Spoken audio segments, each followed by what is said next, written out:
Time flew by, and before I knew it, the third anniversary of my brother's passing arrived. After the memorial service, Cindy stopped me. This will be the last memorial gathering. Don't ever contact me again. Huh? What do you mean? We're cutting ties for good. I'll even file the necessary paperwork to end our legal relationship. We'll be complete strangers.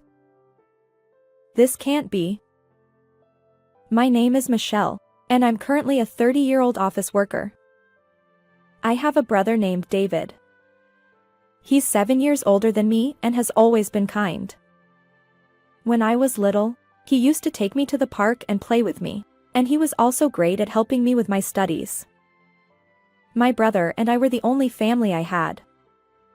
After our parents passed away in a car accident when I was 15, my brother got a job and took care of me.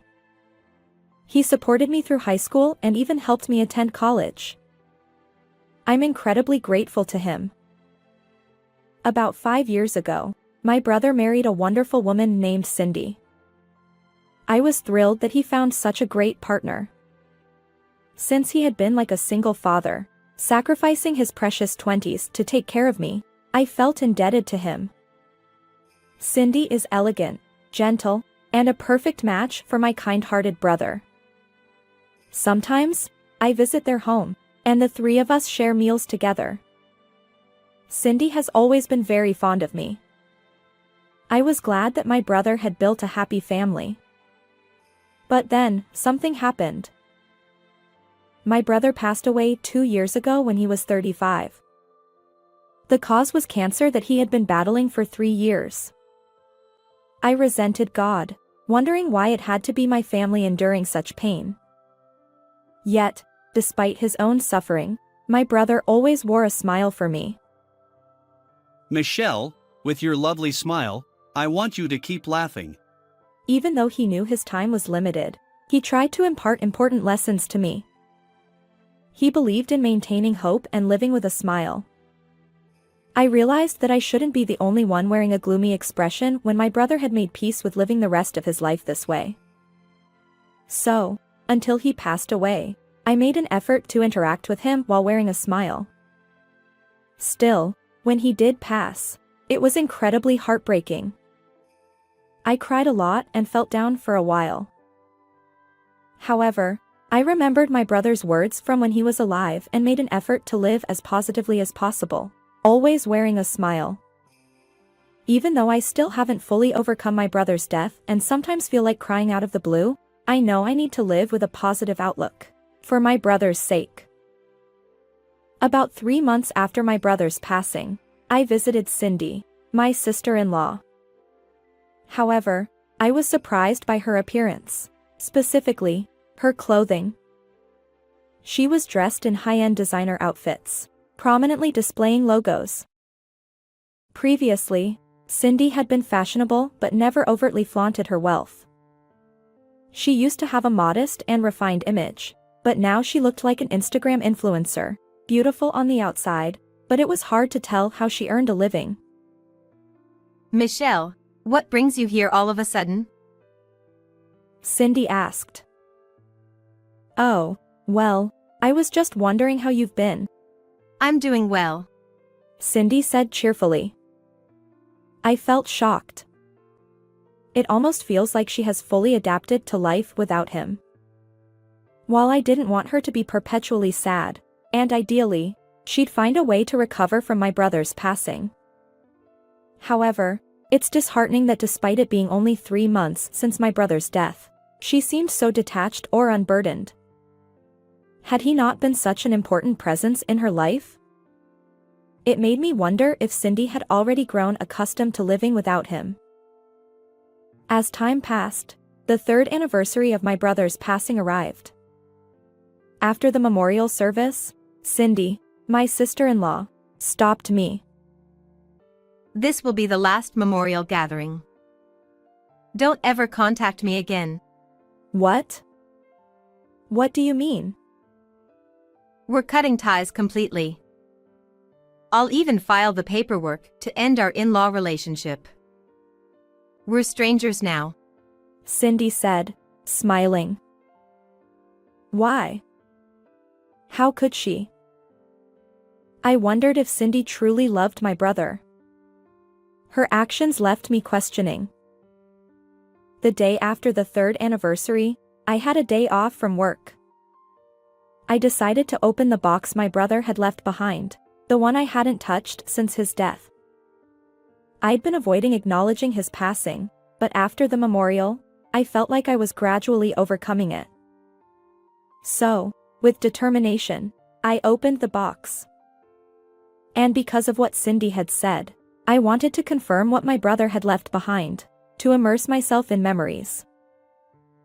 Inside were items that held memories: the music box I made in middle school during industrial arts class, the scarf I knitted for my brother in high school, and photos from a trip abroad we took together to celebrate my university acceptance. Nostalgic, I whispered. The memento box, which my brother asked Cindy to give to me before he passed away, contained items associated with our memories. As I looked through its contents, I reminisced about the moments we shared. He lives on forever in my heart. When I saw the things in this box, I felt like I had finally truly overcome my brother's death.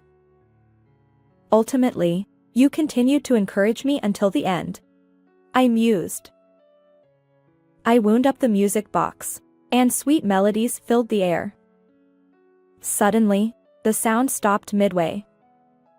Wondering if it had broken due to its age, I opened the small lid covering the gear mechanism. To my surprise, a folded piece of paper lay inside. What could it be? I carefully unfolded it, revealing my brother's handwritten words, a letter addressed to me. The contents of my brother's letter are as follows. Michelle, I hope this letter reaches you safely. After I found out about my cancer, Cindy discovered the insurance policy. Insurance? You see, I had intended to name you as the beneficiary. Since I'll be gone, and you won't have any blood relatives left, it seemed fitting. Life is unpredictable, and even if I were to marry, you would still be the most important person to me, my beloved sister, Michelle.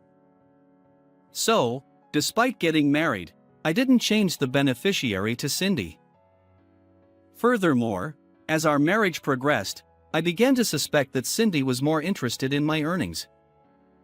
Her spending habits became extravagant, and she started making requests for money. Once she learned about the insurance policy, our arguments and fights escalated. And since I've been hospitalized, Cindy rarely visits. It's surprising, isn't it? My brother, having graduated from a prestigious university and working for a major corporation, could have easily supported me through college. Initially, Cindy seemed elegant and sincere when my brother first got married. But appearances can be deceiving. And here's the continuation of my brother's letter. Perhaps Cindy has somehow changed the beneficiary of the insurance from you to herself. So if my insurance money doesn't come to you, it's a complete crime. Consult a lawyer immediately. I was in shock for a while after reading the letter.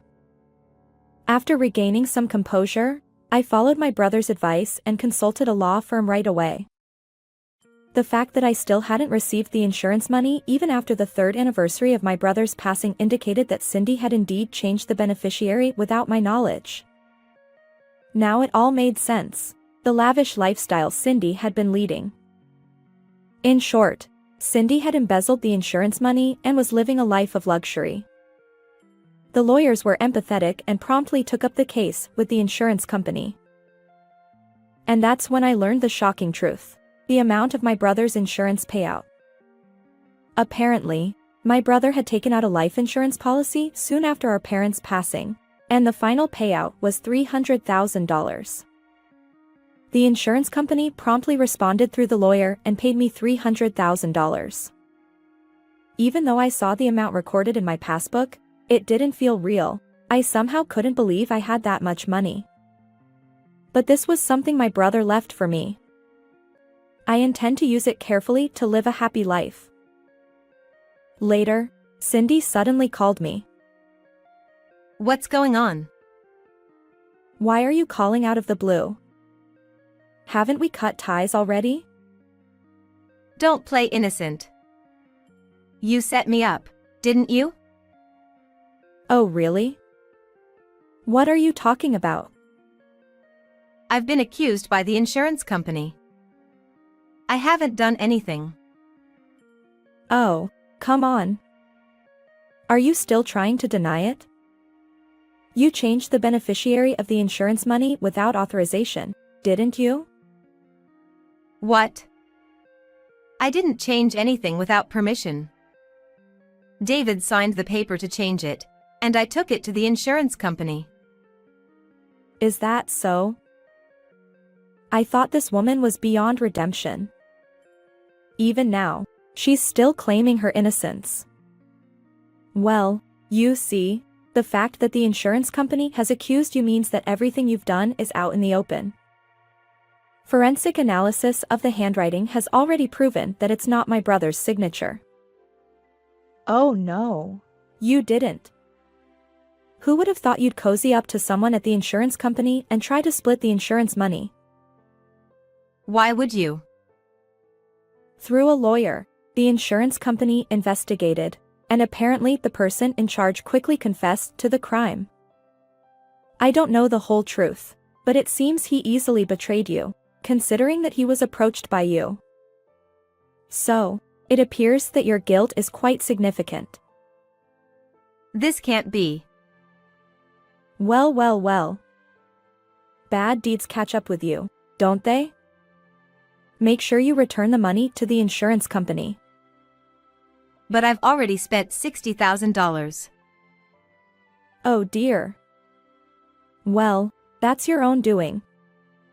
Anyway, I'll never forgive you. Let's cut ties just as you suggested. Perfect strangers. And with that, I hung up the phone and blocked Cindy's number. Later, both Cindy and the insurance company representative who collaborated with her were arrested for fraud.